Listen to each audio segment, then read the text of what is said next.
everybody, welcome in. Midwest Mike's coming at you. Another week in sports. This is Gary. This is Austin.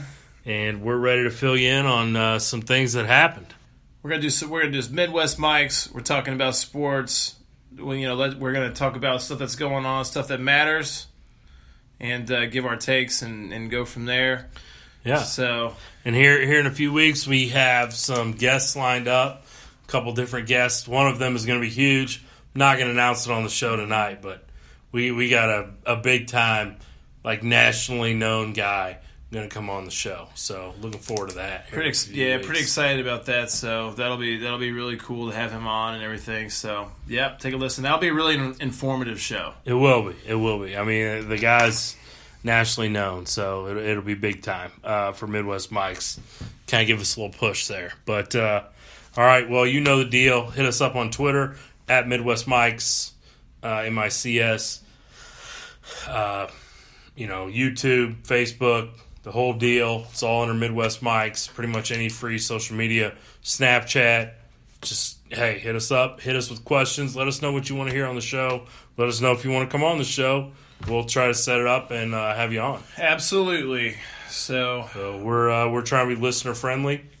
So you want to get a little action, then let us know. Terrell Owens trying to make a comeback. Hey T.O., if you want to come on and talk to the people through Midwest Mike's, we'll have you. Yeah, you come on Midwest Mike's, we may help you get recruited. Yeah, Andy Reid. Who knows? I've heard Andy Reid listen to the show. I heard he does. I can't disprove that, so I'm gonna go with it. Yeah, so big news with him is that he was training with Julio Jones this week. Yeah. So the Falcons are not happy with that. Julio Jones is training with T.O. rather than training with his team right now. Yeah, and, we kind of talked about last week about maybe some veterans missing some minicamp things, some OTAs, not being a huge deal, but they're now into they were in mandatory OTAs, and Julio Jones is skipping those to work out with Terrell Owens. He wants that contract. The Falcons think it's a red flag. Me personally, I would see it as a red flag just because of the reputation that T.O. has from outsiders. Looking at him from afar. Right. None of his teammates have ever said he was a bad teammate, but from the outside, from the organization standpoint, I could see where this is a problem. Yeah, I understand. I actually think T.O.'s a smart dude, right? I think he's actually using this so he can stay in the news. He did run a 4.440. Did you watch it? I did. It's awesome. He's flying. He is flying. I don't have a kid on my football team right now that can run a 4.4. So at 17, 18, 19 years old, or 16, 17, 18 years old.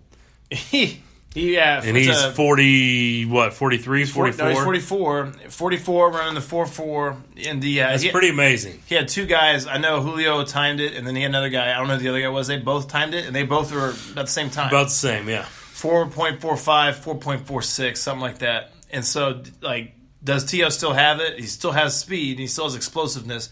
The only question about T.O. playing in the NFL was... Could he take a hit? Could he take hits? Or his bones going to hold up? I would think yes, right? I don't know. Your bones are supposed to get more brittle with age, so if he was coming across the middle in some young buck safety, and you'd have to think some guys are going to target him a little bit just because of his age, hit him a little more maybe than you would another dude. I'd take him if Andy Reid if the Chiefs could sign him, for a veteran minimum. Oh yeah, why not? Hey, like I said, we talked about it before. Yeah. Worst case is you cut him in preseason. Yeah, that's fine with me. That's fine. And you owe him a couple $100,000. So yeah, nothing. It's not a lot compared to what you're spending on players. It's not money. Yeah, it's not a lot of money. Yeah, and it's not a lot to actually it's not a lot to spend to take a look at a guy that could potentially that is a Hall of Famer that could potentially help your team tremendously. Because if you prove that he can take a hit, he's good to go. Oh, absolutely. He's good to go. And you don't need him to catch 88 passes. You need him to catch about 30. You need him to catch about 25. You need him to catch, maybe 2 to 3 key passes a game. And you know for a fact if this dude plays a full 16-game season, you know one of those games he's going off.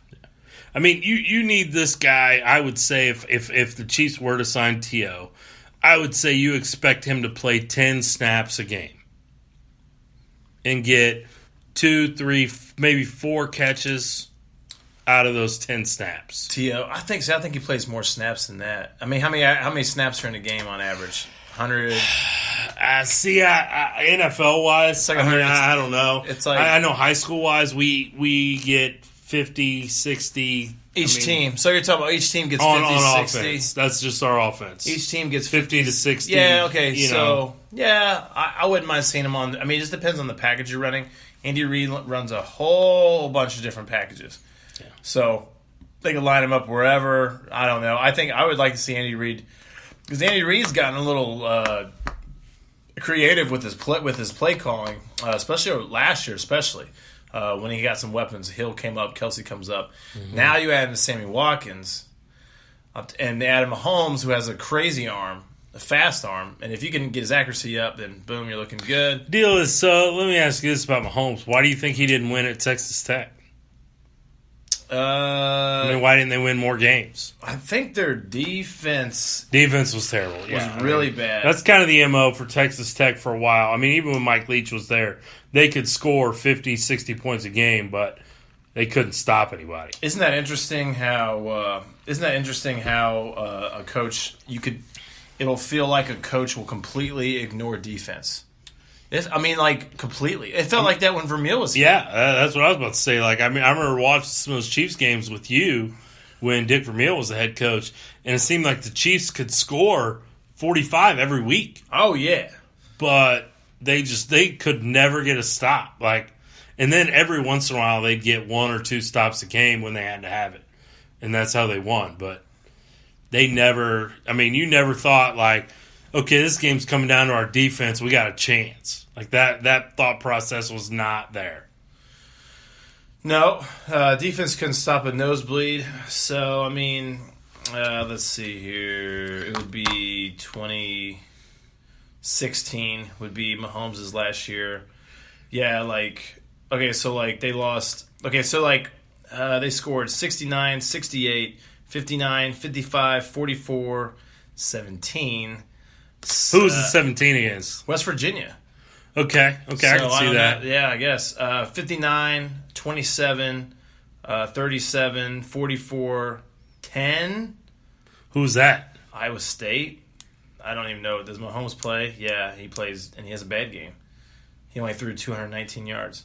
54, 56. So they're averaging 50 points a game, right? Oh, yeah. But they're giving up 68. They gave up 68 to Arizona State.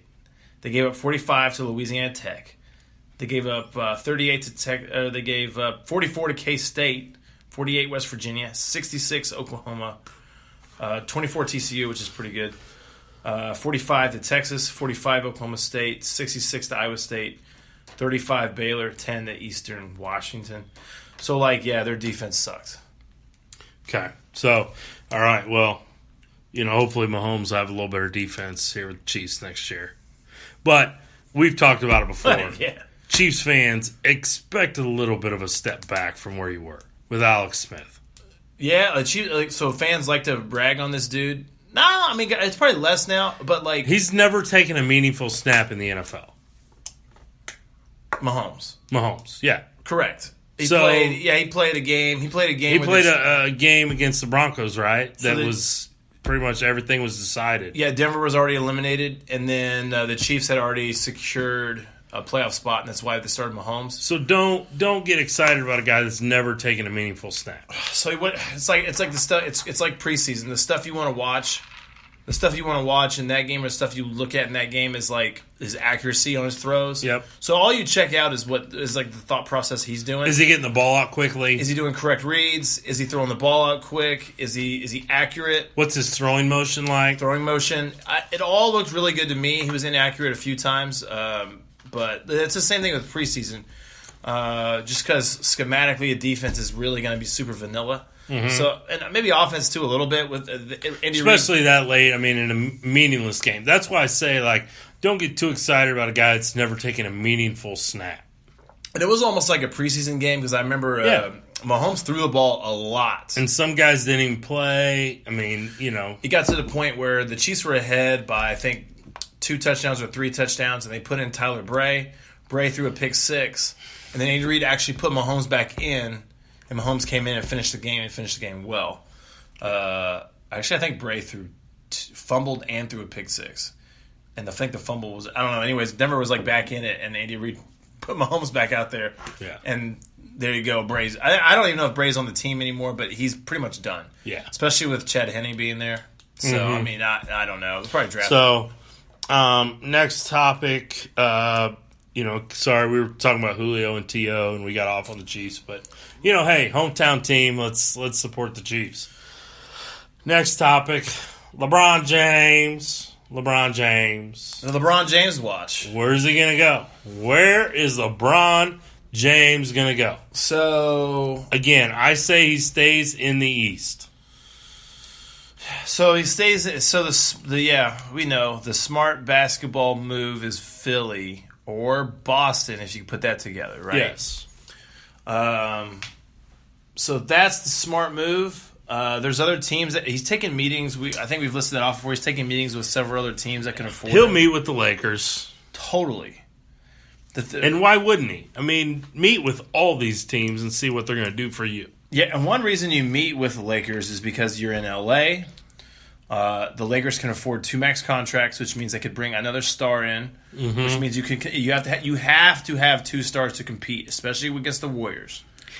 Right? Even if you're in the East, you're going to end up playing either Houston or Golden State in the championship next year, unless LeBron goes to the Lakers and they somehow figure out. Now, Skip Bayless threw out there.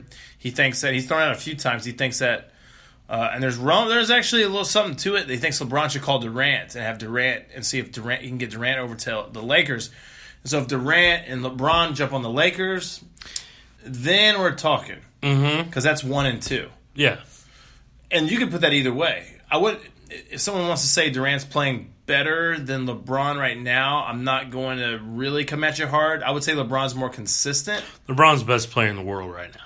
But Durant definitely 100% steps up in big games. Yeah. Where LeBron's supporting cast from last year, Kevin Love had, I think, 1 or 2 good games in the playoffs, and that's about it.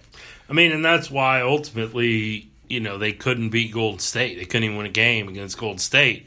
Was because no one consistently could help LeBron.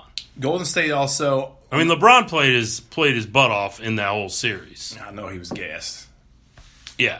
You got to be, right? I mean, I'm not a LeBron, I'm not a LeBron lover, but I appreciate what he did in that series. Yeah, and this guy needs somebody to help him a little bit. He's getting a little bit older. Plus, the last 3 years, he has played the most minutes in the NBA. 3 years going, and you're 30. I think he's 33. And so it's this is probably the last team he goes to. You can never say never, but especially with today's the way the NBA is structured today, and the way he's taking care of himself. Almost nobody plays on the same team for their whole career. Steph Curry may end up doing that, but a lot of those other Golden State guys will not. Like Clay will probably not. Draymond will probably not. They're going to end up pulling a Kyrie and probably wanting to be their own guy. Especially since they already have the rings, and it's time to get paid. A lot of guys get paid and then chase rings. These guys got rings, and then now they can go get paid. They got 3. They got 3 rings, and now it's time to go get paid. So I mean, they're like, think about that. We're talking about how good the Golden State Warriors are. Some of those boys may end up getting as many championships as Jordan. They won't go undefeated, They won't go undefeated in the